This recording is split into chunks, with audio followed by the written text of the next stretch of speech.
Bonjour à tous, j'espère que vous allez bien. Ça fait sincèrement plaisir de vous retrouver aujourd'hui les amis. Donc pour Benjamin Duhamel, présentateur de BFM TV, imposer la kippa à un petit garçon, ça c'est bien. Le deux poids de mesure hallucinant sur ces plateaux corrompus, jusqu'à la moelle. La question qu'on a envie de se poser, pourquoi ce deux poids de mesure et pourquoi cette hypocrisie-là? Pourquoi l'un serait un choix pendant que l'autre serait une menace? Est-ce que le voilement des petites filles est le signe d'un intégrisme islamiste radical? Mais, monsieur Duhamel, dans notre pays, dans notre République, ce n'est pas à moi d'apprécier si le voile... Sur des fillettes? Monsieur Duhamel, ce n'est pas à moi d'apprécier, je ne suis pas couturier, je ne vais pas aller mesurer la taille du voile. Question de couture, là, c'est une question moi de... Si, mais vous rentrez... D'égalité femmes-hommes et de savoir ce que l'on est susceptible d'imposer à des fillettes.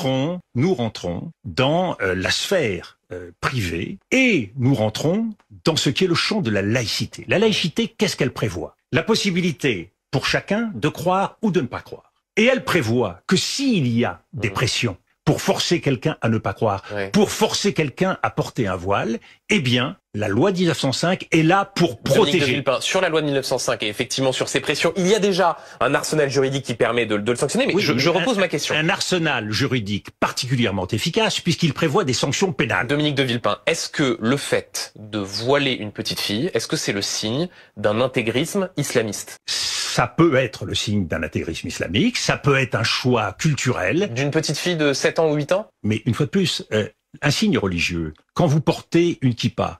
C'est la même chose une kippa et un voile sur une petite fille. Mais c'est un signe religieux, c'est un signe religieux. Mais c'est quoi la signification excusez-moi, mais quand on met à une petite fille un voile, c'est la même signification que quand un petit garçon porte une kippa? Monsieur Duhamel, nous pouvons décider définitivement de supprimer le voile dans toutes circonstances dans notre pays. C'est pas la question que je vous posais. C'est sur la signification. Mais la signification, personnellement... Donc c'est difficile à dire que c'est un signe d'intégrisme islamiste que de voiler une petite fille de 7 ans. Mais parce que je crois que vous ne prenez pas en compte le fait que dans certaines cultures, dans certaines traditions, dans certaines religions, ce n'est pas forcément le signe d'une radicalisation. Ça peut être tout simplement un signe... C'est pour ça que je parle d'une petite fille. Mais je sais bien, mais une fois de plus... Et mon propos ne concerne pas des majeurs qui font le choix de porter le voile. Est-ce que un mineur, dans la religion catholique, dans la religion juive ou dans toute autre religion, qui serait amené à subir une pratique que par définition, il n'a sans doute pas choisie, est susceptible d'être mis en cause? Je crois qu'il faut savoir garder mesure et éviter de tomber dans des dénonciations systématiques. Vous savez, à ce petit jeu-là, nous ne nous arrêterons pas. Et la stigmatisation qui a lieu aujourd'hui sur le voile, j'ai cité tout à l'heure Monsieur Retailleau, qui s'exprime à bas le voile, nous voyons bien qu'il y a la volonté, là, de rentrer dans la vie des gens. La laïcité fixe la règle dans notre pays et je ne crois pas que nous ayons à aller plus loin. Dominique de Villepin, pour cerner... Et là les amis, je vais vous faire montrer une petite vidéo sur une vieille femme qui explique les Israélo-Français qui avaient quitté la France pour Israël car ils n'étaient plus sûrs, veulent aujourd'hui y revenir car Israël n'est plus sûr. Le consulat général de France à Tel Aviv a été très sollicité, donc il faut rapatrier les Français, soit, et il faut rapatrier les Franco-Israéliens. Oui, tout d'un coup, ils se rappellent qu'ils sont Français. Oh, faut que j'appelle le consulat, j'ai peut-être mon passeport français encore, hein. Puis ils vont m'en faire un petit passeport d'urgence, hein. Pour bénéficier d'un rapatriement en avion militaire, c'est gratos, ça se refuse pas, aux joies, au bonheur. Donc moi je tire mon chapeau quand même à mes ex-collègues consulat français, puisque bon, je connais bien les affaires étrangères pour y avoir travaillé. Et je suis tellement contente de plus y travailler. Oh oui. Donc, voilà, donc ces gens, dont certains ont peut-être participé à un géno, vont rentrer en France et se fondre dans la masse. Mais moi, j'ai juste une question à poser à ceux qui partent en vacances, généralement en Israël. Comment vous faites, en fait? Comment vous faites dans un pays qui fait un géno? Avec un gouvernement, on sait qui est génocidaire. Le Benjamin Netanyahou, c'est le diable en personne. Et son gouvernement, c'est sbire. Ils ont anéanti tous les pays voisins. Ils ont absorbé pratiquement toute la Palestine. La Cisjordanie est en train de se faire absorber. Je le répète, le Liban bombardé, l'Iran bombardé. Bon, avec l'Iran, c'est une autre histoire. Hein. Ils pensaient faire le même carnage, la même boucherie et la même soumission qu'ils ont fait aux pays voisins. Mais ils ont reçu le répondant de l'Iran, les amis. Et ça, ils n'ont pas l'habitude. Je le répète, ils n'ont pas l'habitude de se recevoir des missiles sur la tête. Et c'est pour ça qu'ils courent tous en courant, en rentrant en France, en Amérique, en Angleterre, etc. Moi, je suis désolé, j'ai un honneur personnellement. Je vais vous le répéter, hein, les amis. Hein. Moi, si la France est bombardée un jour, je resterai jusqu'à la fin de ma vie. Jusqu'à la fin de ma vie. Je serai l'un des premiers dans les tranchées. Que ça soit les Russes, les amis qui nous attaquent, ou que ça soit n'importe quel pays. Je le répète, mes ancêtres ont fabriqué ce pays. C'est pas pour que je me fasse la malle au premier missile qui vient sur le terrain. Ni connu. Bien, bien, bien. Bah, c'est magnifique. Hein. Alors on rapatrie tout ce petit monde-là. Il y a à peu près 100 000 personnes à rapatrier. Peut-être des papiers en urgence. Enfin, tout un tas de trucs, quoi. Voilà, plus de 100 000 personnes qui vont venir en France, les amis. Tout payer, les amis, hein, tout payer. Hein. Déjà, comment ça se fait qu'on paye, en fait? T'as envie de revenir, tu viens. C'est tout, en fait. De ton propre argent, c'est tout. C'est simple comme bonjour. Je le répète. Combien de réfugiés français qui sont dans d'autres pays emprisonnés? Est-ce que la France en parle? Est-ce que la France va les aider? Non, les amis. Voilà. Bah, c'est la France. Enfin, surtout, faut rien dire, faut pas critiquer, faut pas... Tout va bien. Tout va bien. Il y a peut-être des gens qui ont fait un géno, qui rentrent, qui sont rapatriés gratos. C'est mignon quand même. Hein. Elle me fait bien rire, elle me fait bien rire. Mais elle a trop raison, elle a vraiment trop raison. Putain, t'as des personnes qui ont participé à un géno. Vous avez vu la boucherie à Gaza, en Palestine, en Cisjordanie? C'est une boucherie. 300 000 civils disparus, juste dans la bande de Gaza, les amis. 300 000 personnes disparues. Et ça, je vous l'avais dit précédemment. Je vous l'avais dit dès le début, de toute façon. C'était sûr et certain. Eux, ils sont là avec leurs chiffres. 40 000, 50 000, 60 000. Mais il reste plus une habitation, il n'y a plus un brin d'herbe qui pousse là-bas. C'est pas possible qu'il n'y a que 60 000 personnes qui ont été victimes au bombardement de Tsahal, c'est pas possible. Et là les amis, on va se tourner sur Clémence Guettet, députée de la France Insoumise, qui va nous expliquer un jour la France et le président Macron sera peut-être jugé devant un tribunal international pour complicité de géno. Chaque jour, des vies humaines sont anéanties. Il faut mettre fin à l'accord d'association entre l'Union européenne et Israël. De toute façon, les amis, le temps qu'on quittera pas l'Union européenne, on ne pourra rien faire. On ne pourra rien dicter. C'est simple comme bonjour. Un jour, la France et le président Macron seront peut-être jugés parmi d'autres dirigeants devant un tribunal international pour complicité de génocide. Le temps de la justice est celui du temps long. Mais en attendant, chaque jour, des vies humaines sont anéanties. En Palestine, 55 000 personnes à minima ont été tuées depuis 20 mois. En Iran, plus de 600 personnes sont mortes sous les bombes en 10 jours. Les frappes israéliennes ont visé notamment des prisons, et notamment celles où sont détenus deux Français, Cécile Kohler et Jacques Paris. Voilà les amis. La preuve qu'ils s'en foutent complètement de nous, les amis. Alors t'as Israël qui bombarde une prison iranienne, et les présentateurs TV déjà, ils acclament ça, haut et fort, mais on s'en fout complètement et on n'en parle pas qu'il y a deux Français qui sont emprisonnés dans cette prison-là. Les bombardements états-uniens, dont le président de la République a dit, je le cite, partager les objectifs, ont ciblé des infrastructures nucléaires. Ces attaques sont des crimes de guerre qui doivent être condamnés comme tels et sans ambiguïté. Et vous, la même semaine, vous avez signé docilement, sur ordre de Trump et sous l'égide de l'OTAN, l'augmentation à 5% du PIB de notre budget militaire. Vous choisissez ainsi de sacrifier encore un peu plus nos hôpitaux, notre santé, nos écoles, notre protection sociale. Vous vous placez aux côtés du chancelier allemand qui a remercié Israël, qui ferait, je cite, le sale boulot pour nous tous. Jamais personne n'a libéré un peuple en le bombardant. En changeant en permanence de discours, vous faites de la France la spectatrice d'un cessez-le-feu imposé depuis Washington, alors que nous célébrons demain les 80 ans de l'Organisation des Nations Unies, là où le cessez-le-feu aurait dû être décidé. Les peuples du monde se mobilisent pour la paix, contre le génocide. Mais notre pays ne tire aucune leçon d'un siècle d'impérialisme états-unien, de guerre mondiale et coloniale. Nous vivons un temps d'accélération où le droit international et le multilatéralisme sont menacés.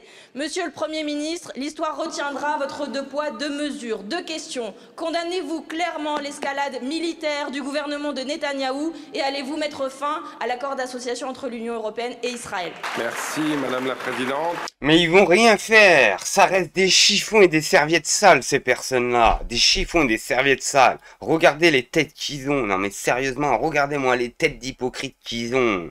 Ils ont plus de slop, ils ont plus de caleçons, les amis, ces personnes-là. Ils ont tous été achetés jusqu'à la moelle, les amis. Sinon, on ne peut pas laisser faire ça. Vous le pensez bien. Vous avez vu la politique du Portugal?